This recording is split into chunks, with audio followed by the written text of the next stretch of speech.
Kembali bertemu dengan saya Pendeta Brian Taru dalam program Live Motivation. Semoga saudara di hari-hari ini tetap kuat dan semakin indah di dalam Tuhan. Karena saudara, hari-hari ini adalah waktu yang tidak mudah.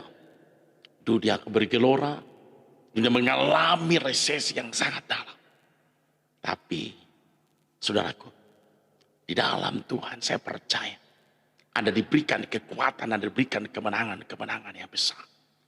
Saudara yang diberkati oleh Tuhan, marilah kita membuka firman Allah di dalam Habakuk pasal yang ketiga, ayat 17 sampai dengan 18.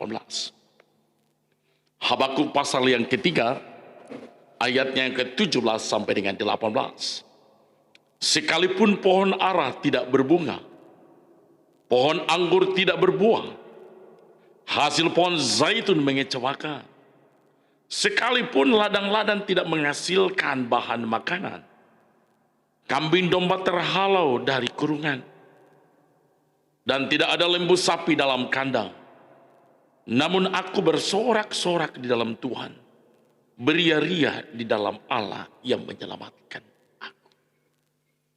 Saudara yang diberkati oleh Tuhan, di dalam jagat raya alam ini ada dua kekuatan besar yang saling berkuasa. Itulah kekuatan Allah dan kekuatan setan.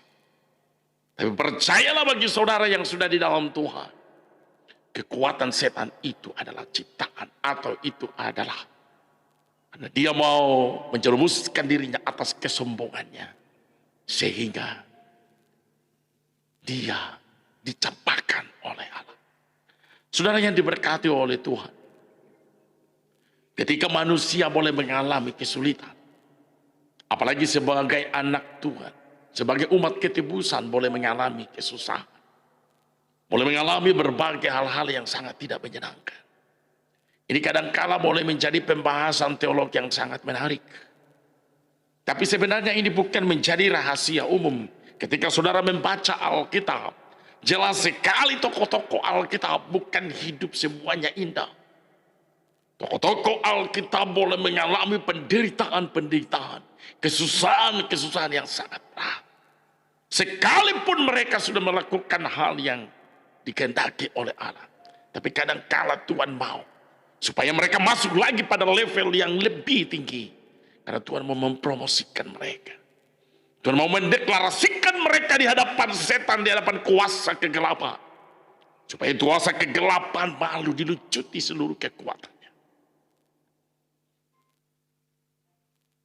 Kuasa kegelapan mungkin mereka berkata, ketika disodorkan dengan tantangan, disodorkan dengan kesulitan, disodorkan dengan wabah, disodorkan dengan penyakit, disodorkan dengan virus, umat-umat Tuhan akan mengutuk Tuhan. Tapi tidak, saudara. Coba lihat umat-umat Tuhan. Sadrak, Mesak, dan Abednego. Ketika Nebukadnezar berkata, hei Sadrak, hei Mesak, dan Abednego, keselamatan kalian berada di tanganku. Kembalilah dan sujudlah menyembah kepada patung sebagai gambaran dari aku. Tapi ketiga pemuda ini begitu gigih dan berani. Tidak, Tuanku. Allah kami Allah yang maha besar. Allah kami hebat. Allah kami Allah yang luar biasa. Terlalu kecil ketika dia mau mengeluarkan dan mau menolong kami dari perapian yang Tuhan. Tetapi kalau Allah kami pun tidak menolong, perhatikan ya Tuanku, kami tidak akan menyembah Engkau. Ini sebuah pernyataan iman yang sungguh luar biasa. Seperti Habakuk ini, sekalipun pohon ara tidak berbunga, pohon anggur tidak berbuah, hasil pohon zaitun mengecewakan, sekalipun ladang-ladang tidak menghasilkan bahan makanan, kambing domba terhalau dari kurungan, dan tidak ada lembu sapi dalam kandang. Perhatikan, kekontrasan terjadi. Namun, aku akan bersorak-sorai di dalam Tuhan, beria-ria di dalam Allah yang menyelamatkan aku. Bukan berarti oleh karena penderitaan, oleh karena kekurangan, oleh karena kemiskinan, oleh karena penyakit itulah maka penulis berkata aku bersorak-sorai oleh karena itu. Bukan. Tantangan persoalan yang terjadi yang di belakangnya atau ditunggangi oleh kuasa kegelapan tidak membuat orang percaya kehilangan sukacita. Dan tidak memprovokasi orang percaya ini kehilangan kendali iman. Tapi orang percaya tetap yakin melalui kendali iman bahwa Allah kami, Allah kita, Tuhan kita sanggup mengeluarkan, sanggup membebaskan, bahkan memberikan kemenangan-kemenangan yang besar. Yang saya kagum adalah Mesad dan Abednego, Sadrak. Sekalipun Tuhan kami tidak menolong kami, tapi kami tidak menyembah kepadamu, hai Nebukadnezar. Ini luar biasa, saudara. Sebuah iman yang tangguh, iman yang kokoh. Semoga di hari-hari ini akan ada pelayan hamba-hamba Tuhan yang memiliki iman seperti ini. Saudara yang diberkati oleh Tuhan. Begitu juga Daniel. Ketika dia mulai difitnahkan, namun dia tetap melakukan kewajibannya di hadapan Tuhan. Satu hari 3 kali dia menghadap Tuhan. Dan ketika dia mau dibuang ke lubang singa, dia tidak kendor. Sekalipun nyawa dipertaruhkan. Tapi coba lihat, ada pertolongan Tuhan yang sungguh luar biasa. Yang paling tragis lagi, ketika Tuhan tidak menolong, tapi iman mereka tidak goyah. Mungkinkah COVID-19 ini sudah menelan korban betapa banyak para pendeta di dunia ini yang meninggal? Ribuan, puluhan ribu anak-anak Tuhan yang sudah meninggal. Lalu kita berkata bahwa mereka terkutuk. Oh, kita cepat menghakimi. Sebab mereka mati ini hanyalah proses. Mereka ada di surga. Makanya seringkali saya berkata kepada teman-teman, yang ditakuti bukanlah virus 19. Yang ditakuti bukanlah pandemik virus COVID-19. Tapi yang paling ditakuti dan ini menjadi momok yang sangat merusak kehidupan orang percaya adalah virus-virus dosa. Yang masuk ke dalam kehidupan orang percaya awalnya bagaikan malaikat terang. Yang sulit dideteksi ini setan atau bukan. Karena dia menyerupai malaikat. Menyenangkan, asik. Tapi pada akhirnya membunuh dan menghancurkan.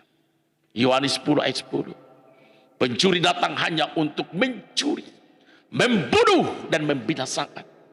Tetapi aku datang supaya mereka mempunyai hidup dan mempunyai dalam segala kelimpahan. Terjadi kekontrasan. Dunia dan dengan segala kuasa kegelapan yang ada, saudara, berusaha terus menghancurkan tatanan kehidupan anak-anak Tuhan. Supaya kita boleh mengkutuki Tuhan. Supaya kita meninggalkan Tuhan. Atau paling tidak iman kita goyah dan pada akhirnya saudara, kita tidak bertumbuh. Namun percayalah, ketika saudara sudah menjadi anak Tuhan, sekalipun begitu banyak pendakwa-pendakwa kuasa kegelapan yang terus menuduh saudara, tapi Roh Kudus yang terus boleh membela saudara. Roh Kudus memberikan kekuatan penghiburan kepada saudara. Di saat saudara lemah, saudara tak berdaya, Roh Kudus memberikan kemenangan. Dialah keberadaan Allah yang tidak pernah meninggalkan saudara. Saya terlalu percaya. Sekalipun dunia bergejolak, sekalipun pohon zaitun tak berbunga, sekalipun pohon anggur tidak berbuah, sekalipun mengecewakan, sekalipun ladang-ladang tidak menghasilkan bahan makanan, kambing domba terhalau dari kurungan, dan tidak ada lembu sapi dalam kandang, namun aku bersorak-sorai. Wow, saya sangat senang sekali ini kata ini. Namun aku bersorak-sorai di dalam Tuhan, beria-ria di dalam Allah yang menyelamatkan aku.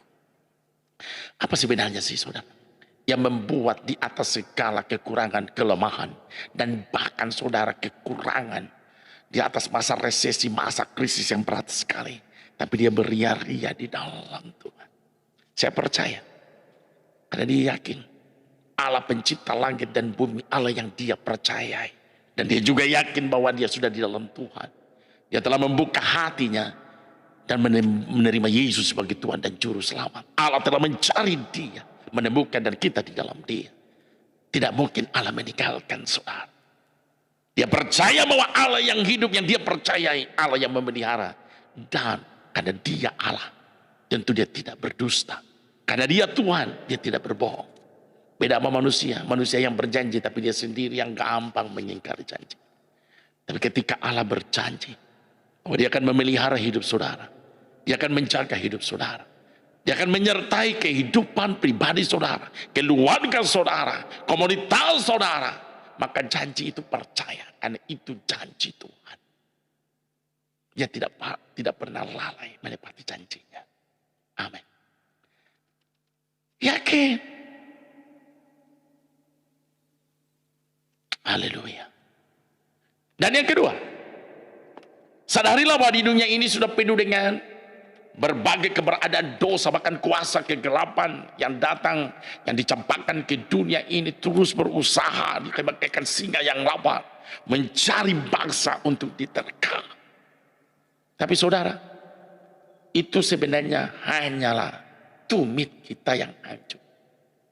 Tumit Tuhan yang hancur. Tapi Tuhan sudah meremukkan kepala bola itu. Saudara diberkati Tuhan. COVID-19 bagi dunia ini adalah momok yang menakutkan. Tapi bagi anak Tuhan ini kesempatan yang paling terbaik untuk kita memperbaiki diri di hadapan Tuhan. Membangun kembali hubungan yang intim yang mungkin selama ini sudah mulai pudar. Membangun kembali persekutuan dengan keluarga yang selama ini mungkin bukan hanya pudar, bahkan mungkin tidak ada lagi. Kehidupan rohani yang terus dibangun dalam kebenaran firman Allah sudah mulai pudar, sudah mulai renggang. Ayo kita bangun kembali.